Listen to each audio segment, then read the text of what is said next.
Karen Miller here from Sleep at Last. Welcome to another one of my videos. So today I'm talking about babies and toddlers that wake frequently through the night, specifically every 2 hours, and who also catnap during the day. So waking frequently in the night, waking every couple of hours at night time is actually really common. We actually do it ourselves. We wake up, we turn over and we go back to sleep. We just don't remember in the morning and we don't fully waken up because we know how to link our sleep cycles and we just go back to sleep. So with babies and toddlers, the reason for them waking every 2 hours is because of, like I said, that is the length of one sleep cycle. If they cannot self-settle, they will not be able to resettle themselves, and that means that however you put them to sleep at bedtime is whatever they'll look for when they wake up in the night. And so usually that's something the parent is doing to aid them to sleep. So that means that they will need you every 2 hours throughout the night and every 40 minutes throughout the day when they wake from their naps. So yeah, the best thing you can do to avoid this is to teach them to self-settle so that they can resettle themselves when they do wake. The reason why babies and toddlers wake up so fully and so, can be so angry and scream out after those 2 hours is because they are overtired. Now, overtiredness is the number one reason for them waking so frequently in between sleep cycles, because the hormone cortisol has risen so high by bedtime that it's sort of out of balance with the melatonin sleepy hormone, and that means that they are more likely to have a restless sleep and are going to be more wakeful.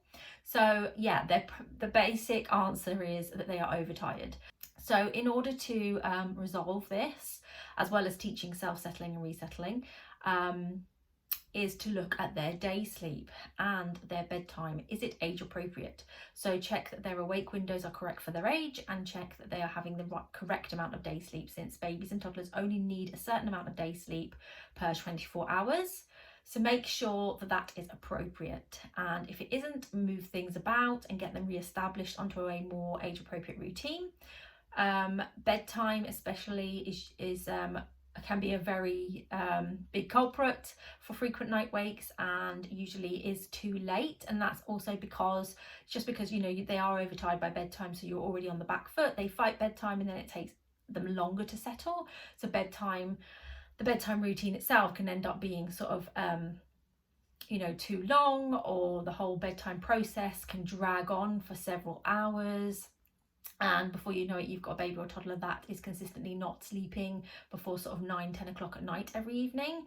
And so yeah, you really need to get that sorted and get their bedtime earlier. So if you are struggling with a really overtired child, I always recommend trying to put them down sooner rather than later, as early as 5:30, even if they're chronically overtired and they're lacking in their day sleep and they're not getting enough day sleep, in order for them to manage the rise of the cortisol. Put them to sleep at 5:30 or 6 o'clock for the evening, and they have a better chance then of doing a longer chunk and not waking up so frequently.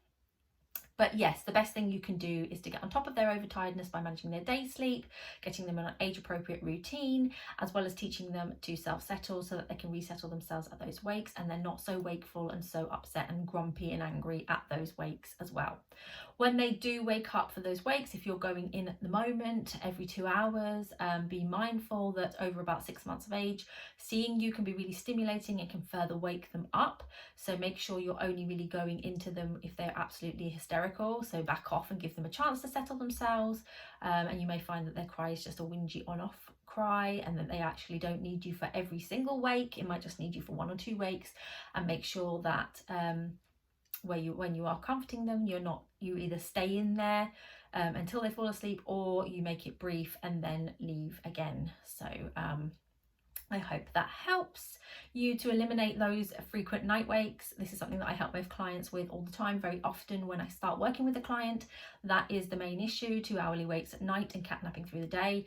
And we work on the routine first, and then we use a settling method, and I support them through making those changes to get their child sleeping through the night and napping regularly through the day.